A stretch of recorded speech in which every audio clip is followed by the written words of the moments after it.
儿子的骨髓和首腹配型成功，我立马撤回了自愿捐献书。没想到妈妈竟然连夜打车来我家偷孩子，救人一命胜造七级浮屠，你不能这么自私！妈妈冲我大喊：哼，自私！前世的教训还不够吗？我淡定地请了年假，带着儿子四处去玩。前世首富身患白血病，我带着儿子做了骨髓捐献，首富赠予我10亿感谢金。可姐姐突然跳出来，非说真正救人的是她女儿。她还拿出女儿和首富配型成功的报告，以及手术过程中的照片。妈妈也站出来指责我品行败坏，说我的儿子不是好东西。结果呢，姐姐获得首富青睐，一跃成为豪门，还被新闻评为年度最励志母女组合，受人簇拥。而我和儿子却被人人喊打，只能蜗居在狭小的地下室，最后被深夜闯入的杀人狂活勒死。重来一次，我绝不再犯傻。我带着儿子远离是非之地，我倒要看看姐姐那废物女儿要怎么去救首富。好看的高质量小说千万，但人生胜利组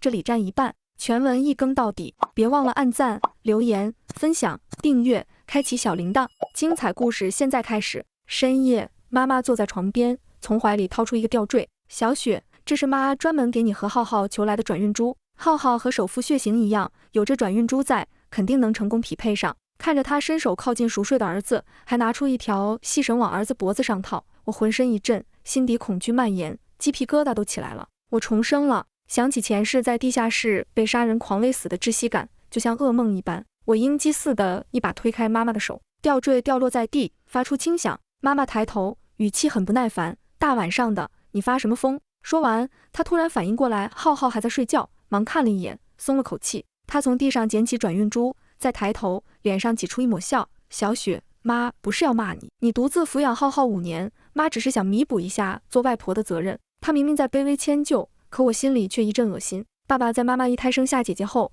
就赶紧和妈妈要2胎，舍弃编制也要拼儿子。于是我出生了，可又是个女儿。爸爸丢了工作，又没拼到儿子，一怒之下和妈妈离了婚。妈妈怨恨爸爸无情，拼命鞭策我和姐姐，不许我们比男孩子差。我努力学习，力争上游，就为给妈妈争口气。前世我被人设计，和一个男人有了关系后怀孕，生下儿子却被妈妈赶出家门。儿子骨髓救了首富后，姐姐带着她女儿冒领功劳。妈妈不帮我就算了，还当众骂我品行败坏，谎话连篇，说有我这样的女儿是她一生的耻辱，我的儿子是没爸的野种。我和儿子被人人喊打，只能躲在狭小地下室，最后被杀人狂勒死。我接过转运珠，死死盯着妈妈的眼睛：是吗？你想怎么弥补？妈妈愣了一下，接着声音冷下来：5年前我不该把你和浩浩赶出家门，但我都道歉了，你还想怎样？整天就知道斤斤计较，你这格局，就算浩浩骨髓真救了首富，你也成不了人上人。说完，他狠狠摔门走了。床上，浩浩被惊醒，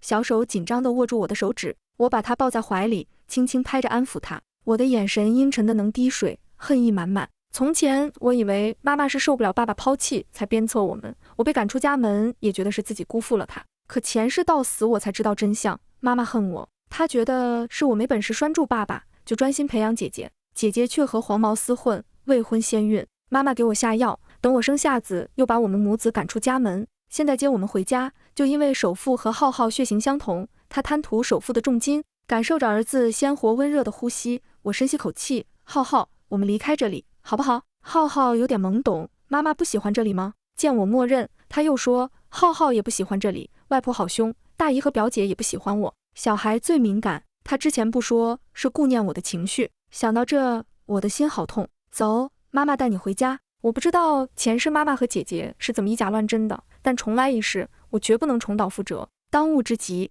赶紧离开这是非之地。我带着浩浩连夜打车回原来的出租屋，哄睡浩浩后，我却毫无睡意，脑子里不断浮现前世的事。骨髓匹配报告涉及隐私，妈妈和姐姐到底是怎么偷梁换柱的？怎么把手术室里浩浩的照片换成侄女的？除非他们未卜先知，不然临时做局根本来不及。实在想不通，我只能把这归结于运气。妈妈误打误撞押中保，买通医院的人，在手术成功前就开始造势，窃取功劳。看着浩浩稚嫩的小脸，我缓缓吐出一口气，心里有了计划。第二天一早，我带着浩浩去医院做全身检查。首富身患白血病的是霸榜头条，医院里排队检查的人多得要命。护士拿着登记表挨个发，大家先把个人信息填一下，注意联系电话别写错了。我接过登记表，填上浩浩的信息。不一会儿，护士喊浩浩去抽血做配型筛选。半小时后，报告出来，血液配型成功。这时，手机推送一条微博，看清内容时，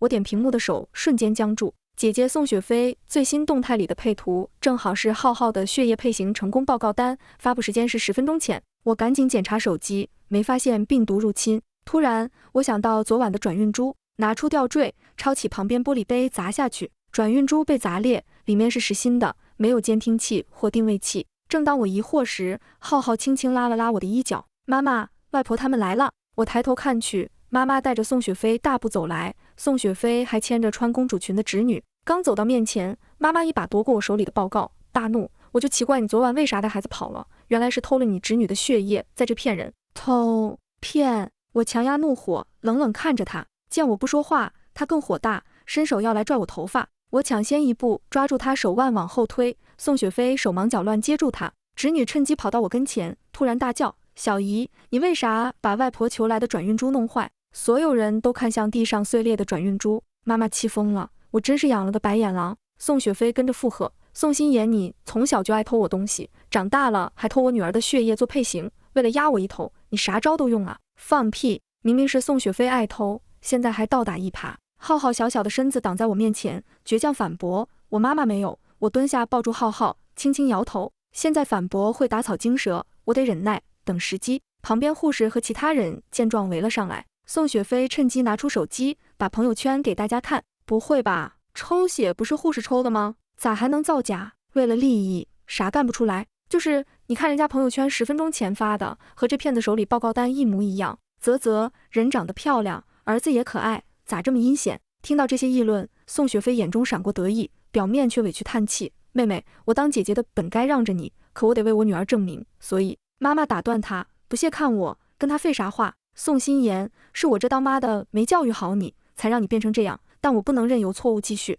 你把浩浩交给我，以后我和雪飞来教育他。我再也忍不住，挡在浩浩面前，教育我儿子，你们不配。这话一出，周围瞬间安静。妈妈眉头紧皱，看我的眼神像看脏东西。早知道你会长成这副没大没小的样子，我当初就不该生你。侄女跑上前对我做鬼脸，略，外婆都不喜欢你，全世界都不喜欢你，有我喜欢妈妈就够了。浩浩从我身后跑出来，不高兴地推开侄女，可下一刻，侄女猛地坐在地上，嚎啕大哭。妈妈气冲冲上前甩我一巴掌，转身抱起侄女。宋心妍，你敢纵容你儿子欺负人，那就别怪我不认你这个女儿。说完，她给宋雪飞使个眼色。宋雪飞拿出手机编辑微博，一键发送。宋心妍从小到大一直偷我东西，裙子首饰都偷，没想到长大后还唆使儿子偷我女儿功劳荣耀，这次我不会再沉默了。接着，宋雪飞把侄女各项数据公开，和首富一样的血型、血液匹配成功报告，还有侄女为捐骨髓主动早睡早起，无数网友赶来给侄女加油打气，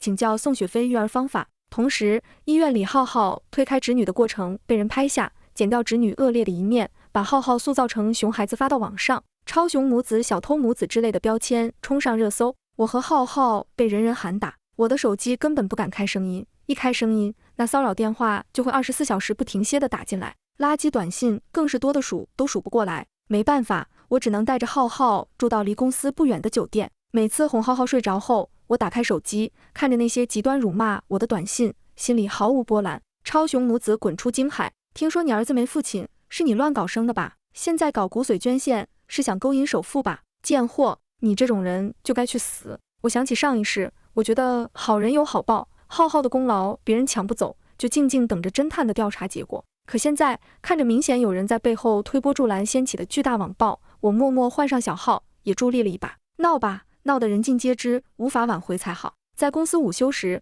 我正记录着捐献骨髓后可能出现的后遗症状，身后突然传来一道声音：你还坚持让你儿子捐骨髓？董事长不知在我身后站了多久，他早该退休了，却因为儿子病重不得不重返职场。现在他满脸担忧地看着我，孩子，你工作认真，为人老实，你儿子也听话乖巧，我相信你们不是网上说的那样，只是出了这种事，正常人都会选择先避避风头。你要是担心工作的事，我可以做主给你放个假，让你和你儿子好好出去玩玩。看他主动要给我放假，让我避开纠纷，我刚要开口说没事，看到他眼底真诚的关怀时，忍不住鼻子一酸。上一世也是这样，董事长明明只见过浩浩一次，却格外喜欢浩浩，在得知我和浩浩被网暴时，还打电话安抚我，预支工资给我找私家侦探调查。可惜我还没当面道谢，就被杀人狂勒死了。而杀人狂能找到我和浩浩，也是妈妈和宋雪飞安排的。上一世的恨与怨涌上心头，我咬紧牙关，平复心情，抬头对董事长露出一个微笑。董事长，您放心，一切很快就会真相大白。这时，浩浩来给我送午饭了，仰起头，乖巧地向董事长问好。董事长脸上的笑容更灿烂了。那我不打扰你们吃午饭了，需要帮忙记得跟我说。临走时，我听到他嘀咕一句：太像了，简直一模一样啊！我虽然疑惑，但没当回事，牵着浩浩赶往医院去取骨髓匹配报告。尽管重来一次，但亲自把匹配报告打印出来，看着上面红色字体显示匹配合格，我缓缓吐出一口气，打开宋雪飞的微博。果不其然，他10分钟前发布了动态，匹配成功了，我的女儿以后就是挽救他人生命的大英雄。配图是一张骨髓匹配合格的报告单，名字周围的私人信息被涂抹掉了，但报告上的各项数值和我手中的一模一样。我无声的勾唇一笑，复仇计划开始。这几天网上的舆论让宋雪飞涨了不少粉，他那个动态一发，评论区立马沦陷，全是夸他和侄女的，还把侄女亲切地称作小孩姐。小孩姐真厉害，小年纪就是大英雄了，这肯定离不开好的家教，您做母亲的辛苦了。提前恭喜宋小姐一家母凭女贵了。宋雪飞故意回复了那句母凭女贵的评论，能救人一命，不论是我还是我女儿，都是自愿的，无关回报。这回复一刷新，就收获好多称赞。宋小姐大义，是年轻一代的楷模。妈妈转发了宋雪飞的微博，配文：我能生出你这样深明大义的女儿，你又生下懂事的外孙女，这就是我人生的意义。网友们把妈妈、宋雪飞母女3人的合照扒出来，自顾自地把他们标榜成励志的3代人，话题迅速冲上热搜。有不明情况的人点进来，一头雾水，自愿给首富捐骨髓的人那么多，还有很多人的报告没出来呢，你们这就夸上了，别到时候轮不到你们，反倒丢脸。宋雪飞的拥趸们立刻围攻上去，但凡了解一下首富的人都说不出这种话。首富是 RHNULL 型血，全球不足50例，你以为是大白菜呢？宋雪飞高兴地摸了摸侄女的脑袋，然后滑动手机屏幕，拨了个号码出去。我的手机响了，来电显示是宋雪飞，还挺让我惊讶。上一世他站出来控诉我和浩浩冒名顶替，让我们母子受尽羞辱，我给他打无数个电话都没人接。这一世他如法炮制抢走一切，竟然主动给我打电话。刚接通，宋雪飞得意的声音就从听筒传来：宋心妍，看到我的微博了吗？救首富的只能是我女儿，获得感谢金的也只能是我，你和你儿子永远只能被我们踩在脚底。说完，他直接挂了电话。我刚要放下手机，铃声又响了，这次是妈妈。我深吸口气，接通：妍妍，你要是还有一丁点做母亲的责任，就让我来教育浩浩，不然他跟着你只会学坏。我作为外婆，绝不能坐视不理。这话看似为我和浩浩着想，实则很辣，像是砍头前的最后通知。电话那头有杂音，好像在人多的场合。李女士当真有情有义，宋心妍都这么不顾亲情了，您还对她心软，想帮她带孩子，给她留退路。李女士，我劝您还是放弃宋心妍吧。宋雪飞小姐年轻漂亮，虽然有了孩子，但等着孩子救了首富，相信有的是人愿意接纳他们。我要是有这么个宝贝外孙女，我才不管叛逆的女儿和超雄外孙呢。听到这些，我握紧手机，恨意从齿缝中泄出。外婆，你根本不配做浩浩的外婆。话音刚落，那群人立马嘲讽起来，跟自己亲妈这么说话，太没教养了。这种白眼狼还联系他干嘛？最好死在外面，省得丢脸。我闭了闭眼，直接挂断电话。这群自封上流社会的人，高高在上的评头论足，他们又知道什么？我冷笑一声，摇摇头。重生回来，我忙着制定复仇计划和布局，时间一再被挤压。浩浩拿着平板电脑过来，我把他抱在怀里，点开一部亲子片，兴致勃勃地看起来。刚看完电影，医院的电话就打来了。妈妈，我去看动画片。浩浩懂事地拿着平板离开，我走到窗前接通电话。请问是宋心妍小姐吗？我来电是想跟您确认，您真的要撤回骨髓自愿捐献申请吗？我没有马上回答医院打来的电话。电话那头的人似乎怕我误会，赶紧补充道：是这样的，您儿子和首富是一个血型，骨髓匹配度也很高，要是真救了首富，感谢金肯定少不了，您儿子也能一跃成为人上人啊。人上人，我笑出了声。你知道做母亲最大的愿望是什么吗？啊，我深吸口气，我最大的愿望是我的儿子平平安安，他能不能给我带来利益根本不重要。如果只有他和首富匹配成功，我们母子不会推辞，但有其他人匹配成功，那我选择保全我的儿子。电话那头的人这下彻底明白了。好的，这边已经通过了您的撤回申请，宋女士，祝您和您的儿子平安顺遂，事事如意。挂了电话，我看到趴在茶几上看动画片的浩浩，眼里亮晶晶的发着光，嘴角不自觉露出一抹笑意。妈妈，宋雪飞，重来一世，我绝不让你们毁掉我的所有。现在只是开始，等着吧，后面还有更大的惊喜给你们。接下来几天，网上都没出现第二份骨髓匹配成功的报告。宋雪飞实实在在地感受到了众星捧月、万中无一的感觉。她趁热打铁，带着侄女一起开直播，妈妈时不时在镜头中露脸，三代同堂，一家娘子军的口号被刷了起来，好多人给他们打赏，成为他们的粉丝。3天后，院方转发了宋雪飞的微博，侧面承认确实没有其他人骨髓匹配成功。直播间画面再次被打赏，特效占满，看来确实没有第二个人匹配成功，首富就靠小海姐了。这泼天的富贵，小海姐值得。宋心妍那对超雄母子得罪他们，肯定毁的肠子都青了。听说她都不敢提捐骨髓的事，撤回了自愿捐骨髓的申请呢。没错，我表姐就在医院工作，她亲自跟我说的。那对超雄母子怂了。看到网友们发的消息，宋雪飞眼里闪过一丝情绪，下意识脱口而出：宋心妍不让她儿子捐了。妈妈眉头一皱，推了宋雪飞一下，眼神示意她稳住。侄女背对着镜头翻白眼，肯定是接受不了现实，只能逃避喽。她转过身，对镜头甜甜一笑：各位叔叔阿姨，你们不知道，我小姨可坏了，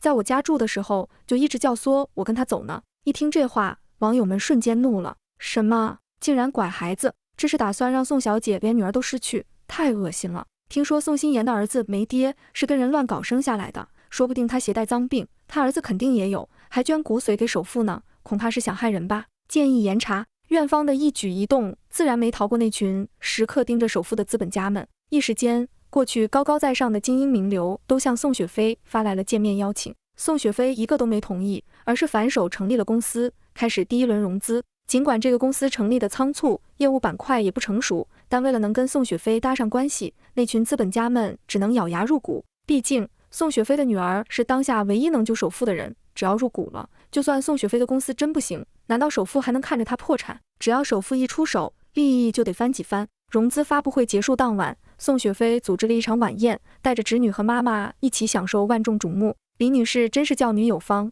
才把助人为乐的优秀品格传给宋小姐，宋小姐又传给令千金。1周后，我名下的游乐场正式营业，不知宋小姐和令千金感不感兴趣？我很乐意陪你们逛逛。王公子这是动心思了吧？但我听说上周你的前女友还去公司闹了，先把自己的事处理好。倒是我有个侄子，刚从国外留学回来，一直没谈过恋爱，不知宋小姐。周围人的吹捧让妈妈心飘飘然，看宋雪飞的眼神格外骄傲。而宋雪飞无视所有人的视线，端着一块小蛋糕放到侄女面前，感受着周围人没因她的无视而退却，反而目光更火热。她勾唇一笑：我现在只想陪着玲玲做完手术，其他的暂时不考虑。这话一出，在场的人都听出话外之音，知道宋雪飞看不上他们，想去试试首富家的门槛呢。但众人只是笑笑，谁也没表露意见。宋小姐果然心地善良，这股善意，我王某人不及1/1000。来，提前祝愿手术成功。宋小姐的公司飞黄腾达，众人举杯庆祝，又送上很多珍贵礼物，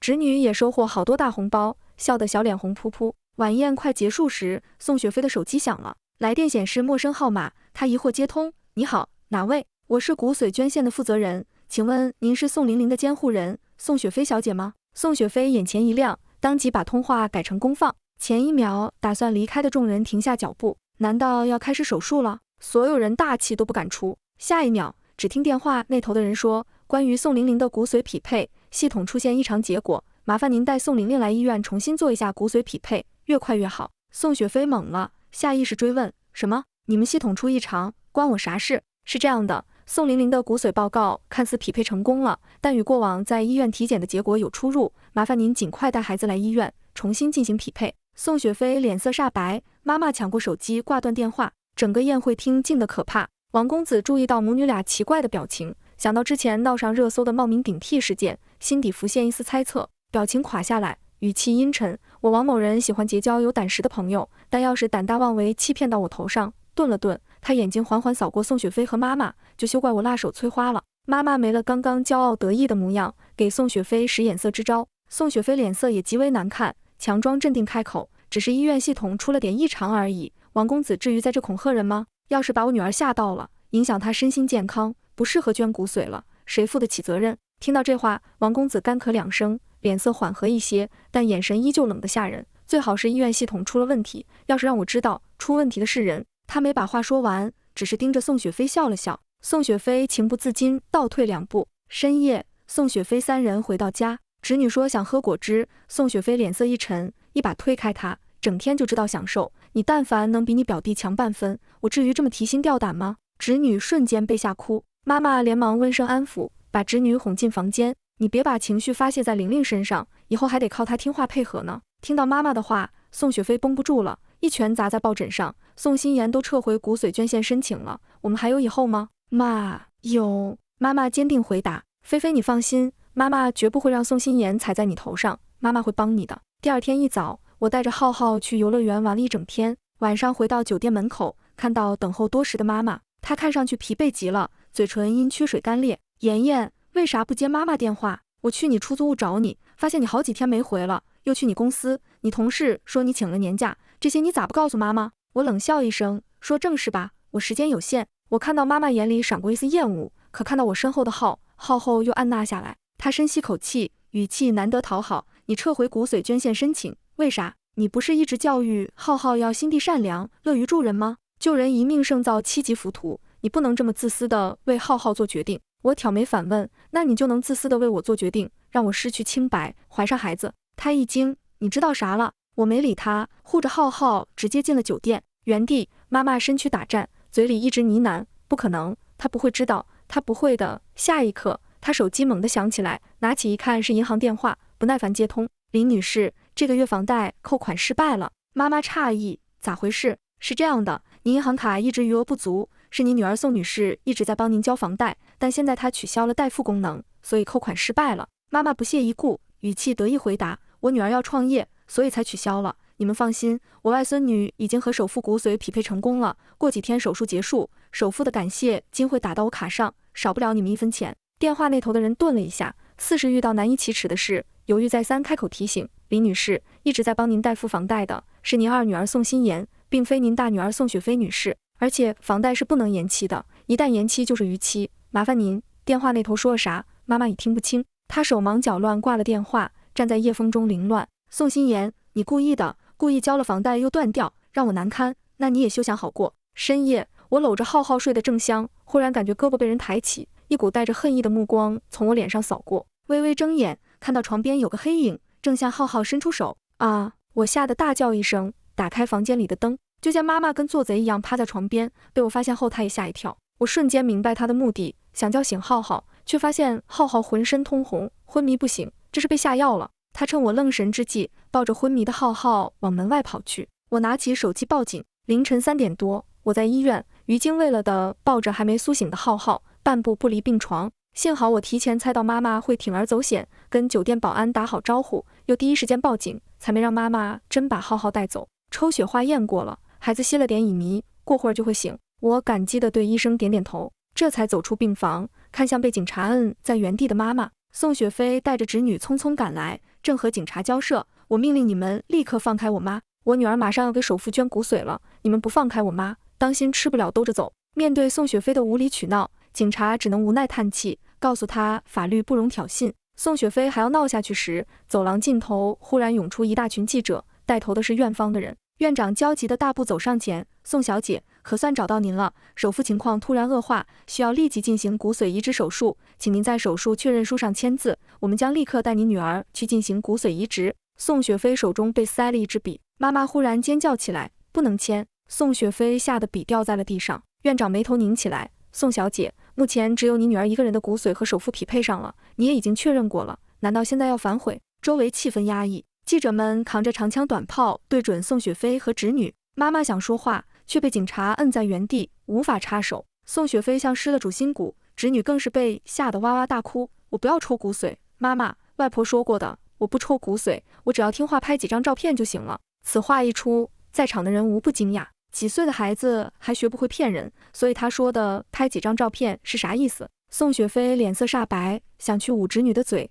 已来不及。而我在这一刻缓缓走了出来，能救首富的只有我儿子，会被抽骨髓的也是我儿子。所有人看向我，我继续道，但他们却设局抢走我儿子的功劳，还要将我们母子赶尽杀绝。你胡说八道！妈妈大声咆哮，要不是被警察摁着，她甚至要冲上来打我。我没管他，从怀里拿出2份一模一样的报告，公之于众。这就是证据，大家可以仔细看看，这2份报告一模一样，不论是血型还是身高体重，都没有任何差别。可是去年我侄女的体检报告明明显示她是 O 型血，怎么才过1年就突然基因突变了？还是说这份报告根本就是你们联合医院的内鬼窃取的？宋雪飞脸上血色尽退，却也明白这时候要是承认了，一切就都完了。他强装镇定道：你胡说，胡说，你这些都是强词夺理，根本没人信。我信他。一道威严十足的声音从人群后传了过来。拥挤的走廊上突然出现一群黑衣保镖，将无关人等全都撇到一边。我抬头发现走来的竟然是我上班公司的董事长，记者们却比我更加激动。这是陆老爷子，首富的父亲。陆老爷子，董事长竟然是首富的父亲。我惊讶地看着他，却发现他看我的眼神充满慈爱。孩子，抱歉，调查真相费了点时间，让你受委屈了。其实5年前与你结合的是我的儿子，而浩浩，他是我的亲孙子。我也是觉得奇怪，毕竟我们陆家的血型太特殊，其他人都匹配过，没有一个成功的，怎么会有一个外人成功了呢？这一查，果然发现了不对劲。董事长拍了拍我的肩膀，这一刻我才终于明白，为什么上一世这位老人会主动帮我。那时候他并没有查到真相，却因为对浩浩的一见如故，对我们母子多有庇护。可惜我们还没等到他查出来，就已经……我吸了吸鼻子，压下眼底的泪意，疑惑道：不对呀，如果5年前是首富陆少的话，那我妈妈你被下药后走错了房间，才误打误撞，而你妈妈是知道这件事，